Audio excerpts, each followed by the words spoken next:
எல்லாருக்கும் வணக்கங்க. இன்றைக்கி நம்ம சப்பாத்திக்கு சைட் டிஷ்ஷாக ஒரு காரசாரமான மசாலா வறுத்தரைச்சி காலிஃப்ளவர் கிரேவி ஒன்று ரெடி பண்ண போகிறேங்க. இது வந்து சப்பாத்திக்கு மட்டும் இல்லைங்க, சாப்பாட்டுக்குமே ரொம்ப டேஸ்ட்டாக இருக்குங்க.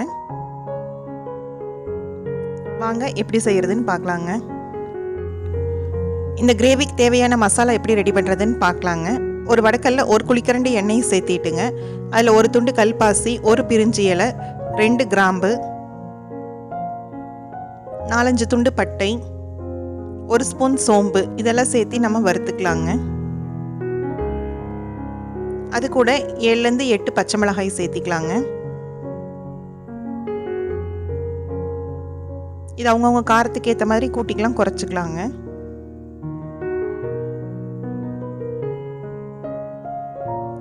பச்சை மிளகாய் நல்லா வணங்கினதுமே ஒரு கைப்பிடி அளவு கருவேப்பிலை,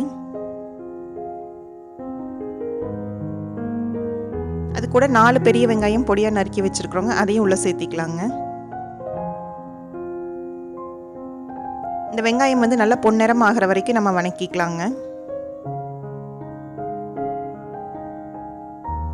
இந்த வெங்காயம் வணங்குறதுக்கு நம்ம கொஞ்சமாக கல் உப்பு சேர்த்திக்கலாங்க.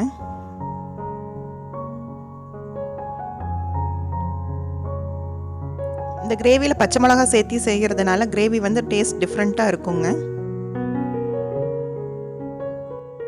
இப்போ வெங்காயம் வந்து இந்தளவு பொன்னிறம் ஆக ஆரம்பித்ததுமே நம்ம வந்து 3 தக்காளி கட் பண்ணி வச்சுருக்குறோங்க, அதையும் சேர்த்து வணக்கிக்கலாங்க.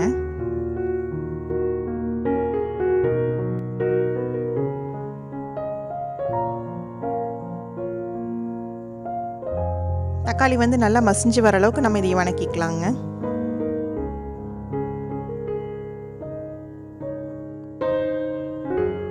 இப்போ தக்காளி நல்லா வெந்துருச்சுங்க. இதை வந்து ஆற வச்சு நம்ம பேஸ்ட்டை அரைச்சி எடுத்துகிட்டு வந்துக்கலாங்க.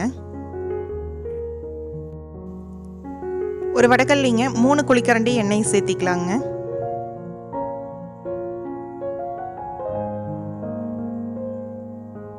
எண்ணெய் காய்ச்சதுமே ஒரு துண்டு பட்டை, 2 ஏலக்காய்,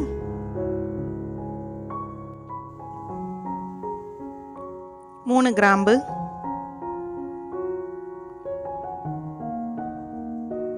1 துண்டு கல்பாசி, 1 ஸ்பூன் சோம்பு, 1 பிரிஞ்சி இலை, இது எல்லாத்தையும் போட்டு தாளிச்சுக்கலாங்க. இது நல்லா பொரிஞ்சதுமே 4-5 பச்சை மிளகாய் நம்ம கட் பண்ணி வச்சுருக்குறோம், அதையும் சேர்த்திக்கலாங்க. அது கூடயே ஒரு கொத்து கருவேப்பிலை. இது நல்லா வணங்கினதுமே 2 பெரிய வெங்காயம் பொடியாக நறுக்கி வச்சுருக்குறோம், அதையும் சேர்த்திக்கலாங்க. வெங்காயம் வந்து நல்லா பொன்னிறம் ஆகிற வரைக்கும் நம்ம வணக்கிக்கலாங்க.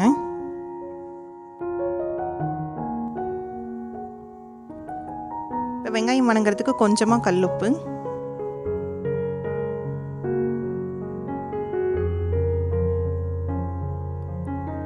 இப்போ வெங்காயம் வந்து பொன்னிறமாக ஆக ஆரம்பிச்சிருச்சுங்க. இந்த ஸ்டேஜில் 1 ஸ்பூன் இஞ்சி பூண்டு விழுது, இதோட பச்சை வாசனை போகிற வரைக்கும் நம்ம நல்லா வணக்கிக்கலாங்க.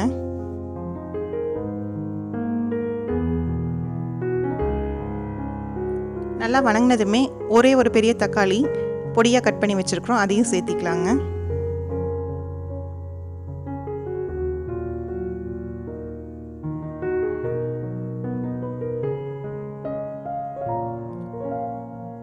தக்காளி நல்லா வணங்கினதுமே 1/2 ஸ்பூன் மஞ்சள் தூள், 3/4 ஸ்பூன் மிளகாய் தூள்,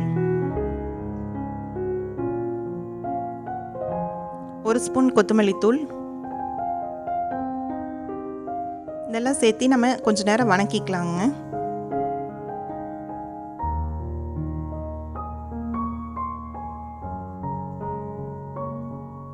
இப்போ இந்தளவுக்கு வணங்கினதுமே நம்ம வந்து 1/2 டம்ளர் அளவு தண்ணி சேர்த்தி நல்லா கொதிக்க வச்சிடலாங்க.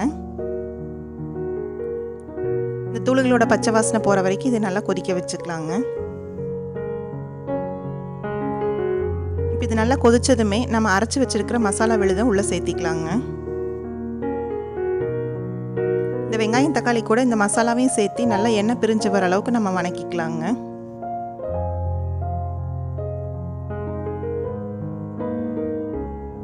நம்ம இந்த மாதிரி வணக்கி செஞ்சதாங்க கிரேவி நல்லா டேஸ்ட்டாக இருக்கும். இது நல்லா வணங்கினதுமே நம்ம மிக்ஸி ஜாரில் ஒரு 1/2 டம்ளர் தண்ணி சேர்த்து இதில் கலந்து ஊற்றிடலாங்க. இது நல்லா கலந்து விட்டு மூடி போட்டு ஒரு 5 நிமிஷம் நம்ம கொதிக்க வச்சிடலாங்க. 5 நிமிஷம் கழித்து பார்த்தோம்னா மசாலா வந்து நல்லா கொதிக்க ஆரம்பிச்சிருக்குங்க.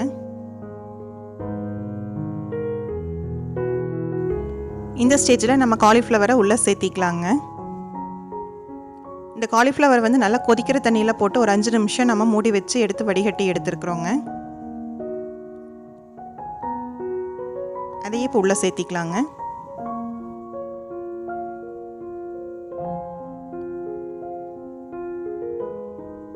இதெல்லாம் சேர்த்து நல்லா கலந்து விட்டு நம்ம திருப்பியும் மூடி போட்டு ஒரு 5 நிமிஷம் வேக வச்சிடலாங்க.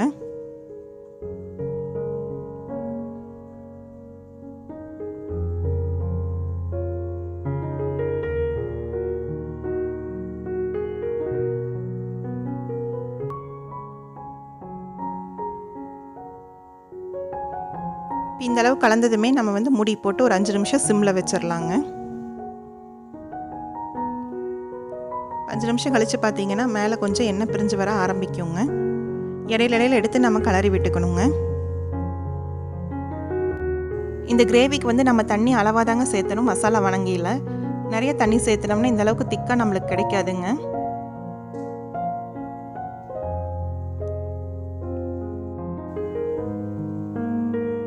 இப்போ பார்த்தீங்கன்னா கிரேவி நல்லா சுருண்டு வந்துருச்சுங்க. காலிஃப்ளவரும் எல்லாம் நல்லா வெந்துருச்சு.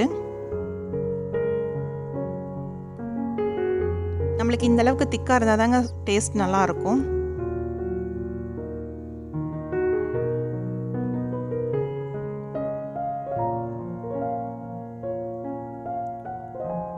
இதில் கடைசியாக நம்ம வந்து ஒரு கைப்பிடி அளவு கொத்தமல்லி தழை தூவி நம்ம நல்லா கலரி விட்டு இறக்கிட்டோம்னா சூப்பரான காலிஃப்ளவர் காரசாரமான கிரேவி ரெடி ஆயிடுச்சுங்க.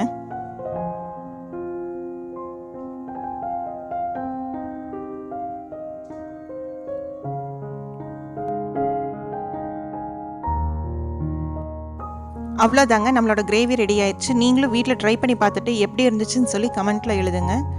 இந்த வீடியோ உங்களுக்கு பிடிச்சிருந்ததுன்னா லைக் பண்ணுங்கள், ஷேர் பண்ணுங்கள், சப்ஸ்கிரைப் பண்ணுங்கள். கூடவே இருக்கிற பெல் ஐக்கானையும் கிளிக் பண்ணிடுங்க.